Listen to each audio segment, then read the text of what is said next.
तीन दोस्त हैं, राम, श्याम और बलराम। राम और श्याम किसान हैं और अपने खेत में टमाटर उगाते हैं, जिसका खर्चा उन्हें 2 रुपए किलो पड़ता है। बलराम का ढाबा है और वो राम से 4 रुपए किलो में टमाटर खरीदता है। 2 रुपए राम को बचत हो जाती है। लेकिन श्याम बलराम को सीधा नहीं बेच सकता। नियम के अनुसार वो सब्जी वाले अब्दुल को ही बेच सकता है। अब्दुल उससे 3 रुपए किलो के भाव टमाटर खरीदता है और बलराम को 6 रुपए में बेचता है। इससे बलराम को टमाटर 2 रुपए महंगा पड़ता है, लेकिन श्याम को 1 ही रुपया बचता है। श्याम का भी नुकसान और बलराम का भी, और बिना कुछ किए अब्दुल 3 रुपए कमा लेता है। किसानों से जुड़े केंद्र सरकार के बिल बस इतना कर रहे हैं कि अब्दुल को बीच में से हटा रहे हैं, और यही कारण है कि अब्दुल की सारी नाजायज औलादें इस बिल का विरोध कर रही हैं। हे मनुष्य, बाबा के दरबार में आओ तो घंटी बजा के आना। हेलो एंड नमस्कार मित्रों। राम, श्याम और बलराम का उदाहरण अगर समझ नहीं आया तो वापस जाकर एक बार फिर से सुन लीजिए, क्योंकि आसान भाषा में कृषि सुधार बिल यही है। हमारी जनता को समझ आ जाए इसलिए कहानी बनाकर सुनाना पड़ रहा है। वो हमारी जनता बहुत भोली है ना, कुछ भी अफवाह उड़ा दो यकीन करने लग जाती है और निकल पड़ती है सड़कों पर झंडा लेकर। और उनको डराने का काम इस कदर किया जा रहा है कि जैसे सरकार उनकी भैंस खोलकर ले जा रही हो। कृषि सुधार बिल ऐसी बहुत सी चीजें करने जा रहा है जिससे न केवल किसानों का फायदा होगा, बल्कि कृषि निवेश, कृषि आधारित उद्योग और ग्रामीण अर्थव्यवस्था को ताकत मिलेगी।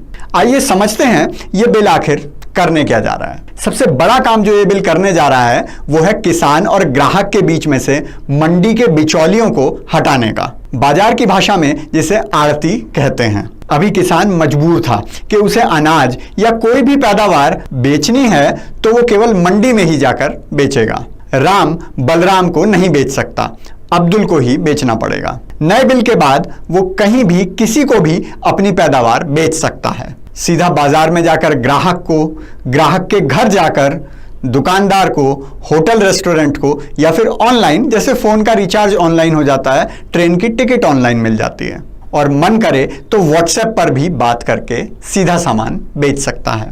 अब इसमें विपक्षी पार्टियों द्वारा जो सबसे बड़ा डर दिखाया जा रहा है वो है न्यूनतम समर्थन मूल्य यानी एमएसपी का। हिंदी में बोलें तो मिनिमम सपोर्ट प्राइस। किसान भाइयों को तो पता है, शहरी लोगों के लिए बता दूं कि मिनिमम सपोर्ट प्राइस सरकार द्वारा निर्धारित पैसा होता है जिससे कम भाव पर कोई अनाज किसान से नहीं खरीदा जा सकता। अब डर यह दिखाया जा रहा है कि सरकार बीच में नहीं रहेगी तो प्राइवेट व्यापारी एमएसपी से कम दाम में भी किसान को बेचने के लिए मजबूर कर सकते हैं। चलिए इसे एक उदाहरण से समझते हैं। सब्जी तो खाते ही होंगे आप, अगर नेताओं की तरह अमीर नहीं हैं तो खरीद कर भी खुद ही लाते होंगे। टमाटर क्या भाव चल रहा है आजकल? 80 रुपए किलो। 70 रुपए के भाव वो वाला मिलता है जिसमें सारे टमाटर घुमा घुमा कर देखने पड़ते हैं कि कहीं से पिचका हुआ तो नहीं है, कहीं से फूटा हुआ तो नहीं है। और साल भर में सस्ते से सस्ता भी टमाटर क्या भाव मिलता है? चलो 20 रुपए किलो मान लो, और अगर किसी के यहाँ इससे भी सस्ता हो तो 50 किलो मेरे घर भिजवा देना। आप जानते हैं किसान को इसका एमएसपी यानी मूल्य कितना मिलता है? 400 रुपए क्विंटल, यानी 4 रुपए किलो। 4 रुपए किसान को मिला, 4 रुपए समझो सब्जी वाले ने कमाया, 2 रुपए लाने ले जाने की लागत, बाकी के 10 रुपए किसकी जेब में गए? बिचौलिए की जेब में, आड़ती की जेब में, अब्दुल की जेब में। और जब 80 रुपए टमाटर बिकता है तो भी राम को 4 ही रुपए मिलते हैं क्योंकि एमएसपी है। 80 में से 60 रुपए अब्दुल कमा जाता है।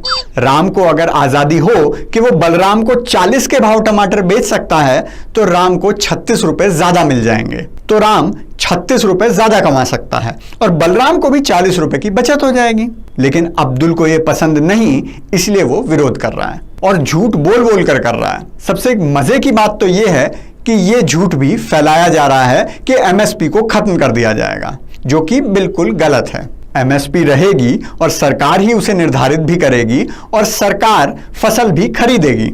उस पर चमचे कह रहे हैं कि व्यापारी सरकार से अपनी मनमर्जी का एमएसपी रखवा सकते हैं।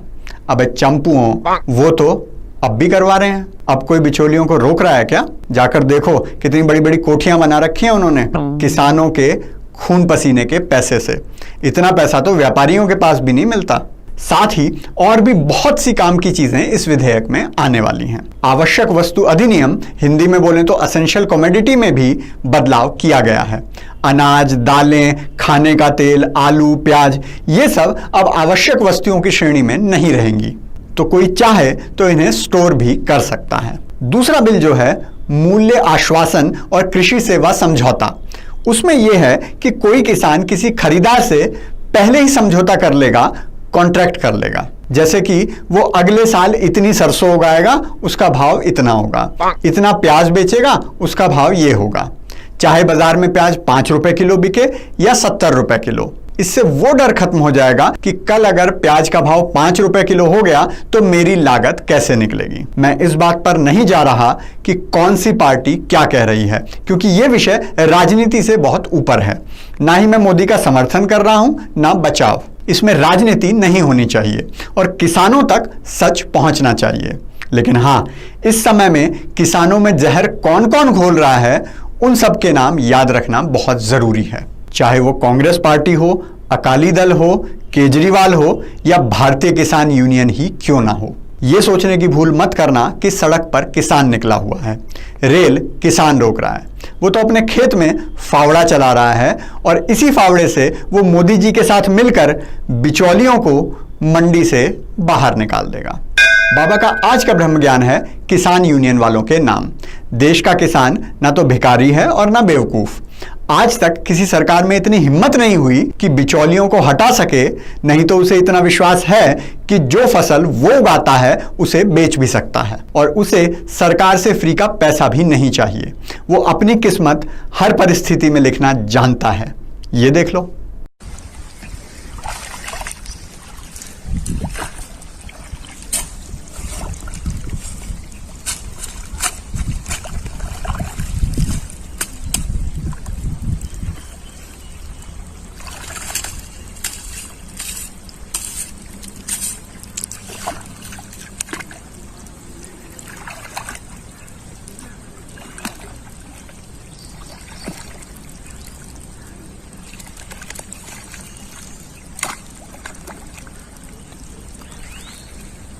अगर आप भी किसानों को अपनी मर्जी से बेचने की आजादी देना चाहते हैं तो कृपया लाइक, शेयर, कमेंट और सब्सक्राइब जरूर करें, क्योंकि खुशियां बांटने से बढ़ती हैं।